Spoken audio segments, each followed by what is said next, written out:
हाँ जी, क्या हाल चाल? सब ठीक ठाक, कुशल मंगल। चलो जी।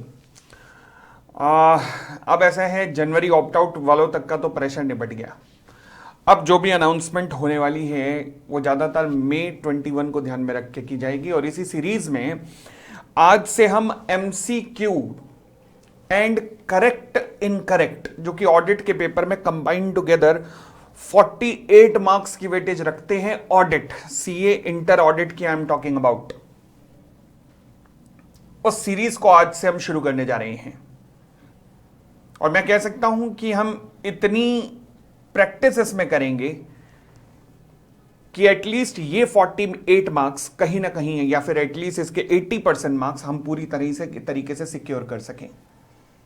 कम से कम 80% सिक्योर कर सके तो मतलब ये पेपर तो आराम से निकल जाए। बाकी पेपर एसेज वगैरह के थ्रू हम कवर करते रहेंगे, मतलब जो डिस्क्रिप्टिव क्वेश्चन आते हैं। बट मेन ऑब्जेक्ट है ये 48 मार्क को टारगेट में रखकर जितनी ज्यादा प्रैक्टिस करोगे, मैंने कहा कम से कम 80।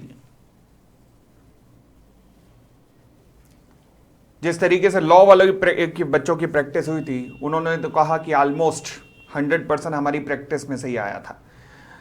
तो इसलिए इंटर ऑडिट की भी हम इसी तरीके से प्रैक्टिस करेंगे। And these classes would be open for all at Unacademy. और आज 28 जनवरी 2021 गुरुवार का ये शुभ दिन, थर्सडे, हम रात को 10:15 बजे से 10:15 PM टू 11:15 PM आज पहला टेस्ट सीरीज शुरू करेंगे। चैप्टर का नाम होगा ऑडिट डॉक्यूमेंटेशन एंड एविडेंस।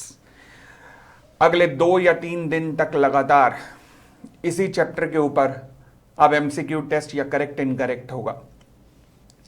जैसे आज मेरा टारगेट रहेगा MCQ, कल रहेगा करेक्ट इनकरेक्ट, परसों रहेगा संडे को दोनों का मिक्सचर इस चैप्टर पे।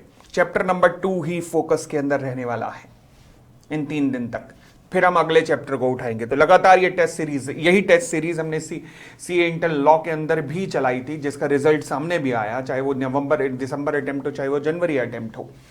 अब क्योंकि फर्स्ट ग्रुप का एग्जाम देने के बाद अब आप सेकंड ग्रुप का कोचिंग कर रहे होंगे, तो आप किसी से भी पढ़ते हो, with all due respect to that faculty, आप किसी से भी पढ़ते हो, बट टेस्ट देखकर अपनी तैयारी को जरूर देख लीजिएगा।